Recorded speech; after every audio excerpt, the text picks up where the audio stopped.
สบายดีทุกคนวันนี้ตีน่าสิมาพาทุกคนไปอะไรก็ข้ามไปไทย โยกตอนนี้เขามา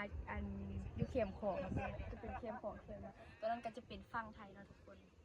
วันนี้เขามีแขกรับเชิญเนาะ มาเดี๋ยวเขาชิไปเบิ่งแขกรับเชิญว่าเป็นคนใด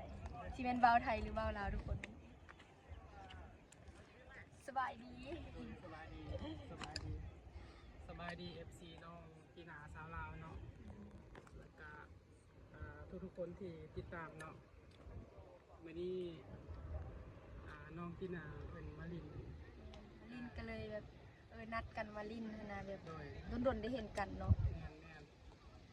อันนี้แม่นซื้อ สื่อ แนะนำซื้อ โดยสื่อแมนสื่อเบาใจเนาะเบาใจแต่ว่า ใจ สื่อซ่องแมนขวัญใจบาวนาหน่อยโดยแล้วก็ลักๆของซ่องการจะแมนถ่ายเกี่ยวกับวิธีสาวลาวแบบชนบทเนาะแล้วก็ถ่ายเกี่ยวกับแบบคนทุกข์ยากอยู่ชนบทเนาะแล้วก็ฝาก ติดตามซองเนาะฝากติดตามซองเพิ่นเองเพิ่นกำลังเฮ็ดกำลังสร้างเนาะก็ก็ซัพพอร์ตเพิ่นเองเนาะฝาก FC ของตีน่าไปติดตามซองเพิ่นเองตีน่าก็ได้ถ่ายคลิปลงซองเพิ่นแน่เนาะแบบบางส่วนแบบน้อยหนึงอะนะเพราะว่าถ่ายแบบก็ช่วยๆกันไปเนาะทุกคน โดยแต่ว่าส่วนงานถ่ายโดย FC เพิ่นบ่ได้เห็นเพราะมาลงซ่องบ่าวขวัญใจบ้านนาเนาะแบบ FC แบบยังบ่ได้ติดตามแล้วก็คนติดตามก็เริ่มจะฮอด700ป่าแล้วก็ฝากเป็นกำลังใจให้เด้อโดย เขาก็เคยออกซองเพื่อนเธอหนึ่งเนาะทุกคนมันออกไปวัดไปปล่อยปลาเนาะทุกค โด น ยวัดบ้านห้องโดย ทุกคนสิพาเบิ่งบรรยากาศตอนเล็กเนาะ โดย น่าจะเป็นอาทิตย์ก่อนนะเบิ่งเสียงมันยักค่อยๆก็จะบอกปรับปรุงเสียง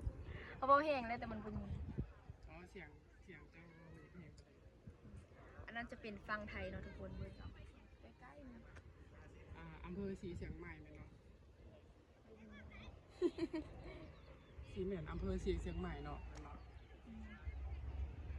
คันน้องค่ายเนี่ยสีเหม็นอยู่แถวหัวมิตรภาพเนาะเป็นอย่างดินอยู่แถววิวงามเลย เบิ่งดีเนาะมันก็สิมีแบบคนต่างประเทศคนอหย่างมาเนาะคนต่างประเทศต่างแขกมาเนาะทุกคนส่วนหลายสิมา มีพวกฝรั่งพวกอย่างอะไรนะพวกคนไทยเนาะพวกคนไทยนี่เขามากมาค่ะ คน ฝ ไท รั่ง ยทำมาช่วงนี้สิฮอดสงกรานต์เลยเนาะสงกรานต์แล้วคนมาสร้างของกัน ไทยให้เบิ้งดินมาหนึ่ง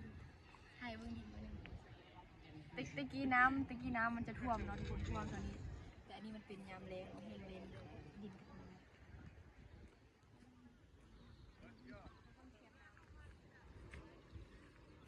แล้วมาไกลๆมันจะได้ยินเสียง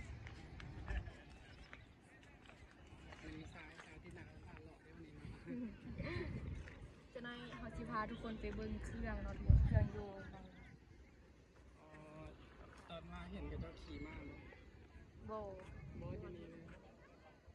เห็นยู่มาน่ะแต่บ่เห็นคนขี่ ลองไปขี่เราเป็นหลอก แต่ก็อยากขี่อันนี้ก่อนนกกระจอกเทพ เห็นกระจอกขี่แล้วโคตรตลกเลยเดี๋ยวเขาไปเบิ้งตอนนั้น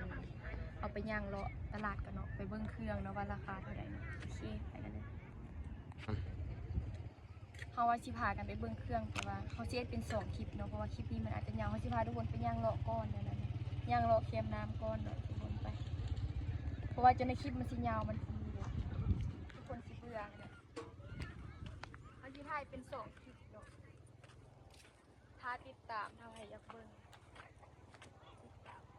ตัวนี้คนติดตามใกล้ชิฮอดอันนี้25,000แล้วเนาะมันได้ชิฮอดแสน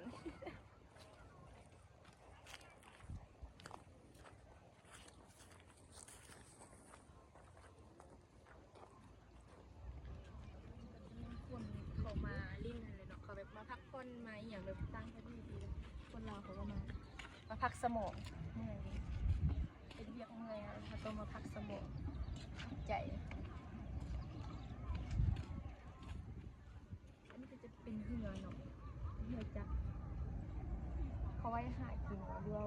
ามไปไทย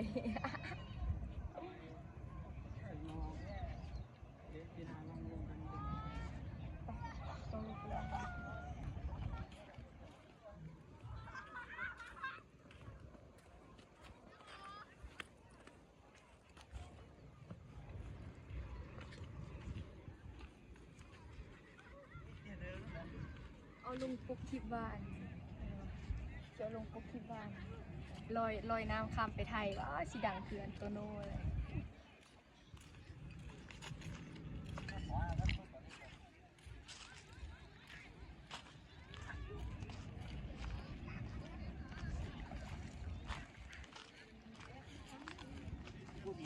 เย็นบ่ แต่สิบุมีตุ๊กปีนสิญาติปีเอ้ย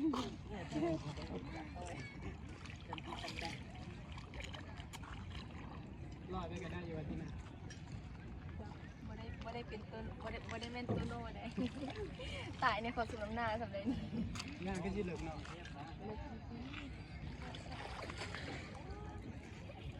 มันมีกำแพงหลักเลยเขาบ่เห็น เส้นทางแต่ว่าฝั่งไทยแต่ว่าเนี่ยมาฝั่งลาวเห็นตึกๆเนาะตึกพลังคา มีคนอาบน้ำเขาใส่โมงเป็นปลาอาบน้ำเบิ้งทางนี้ได้เบิ้งทางนี้ทางนั้นพี่สาวหลายนะ เนี่ยโซนนั้นจะผู้สาวไปเนาะตักกระซักเดะ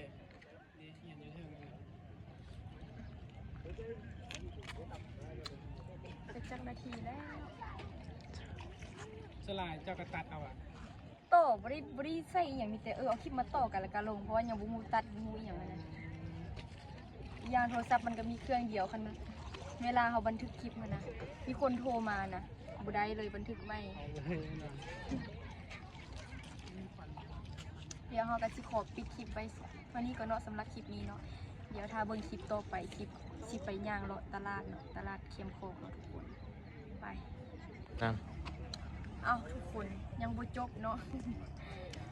ฝากซ่องอัน ต้อง ฝากติดตาม เบาใจเนาะแต่ว่าซื้อซ่องแมนปันใจบาวบ้านนา ภาษา เป็นตัวไทย เป็นภาษาไทย เป็น เด้อ ภา ทุกคนษาไทยเลย ฝากไปติดตามเราเด้อเดี๋ยวสิขึ้นซ่องเราให้เนาะทุกคนฝากติดตามเป็นกำลังใจให้เพิ่นแน่เนาะเพิ่นก็จะไทยเกี่ยวกับผู้สาวอีหยังนี่แหละเพิ่นก็ ชาวแบบอยู่ชนบทวิถีชีวิตชาวลาวประมาณนี้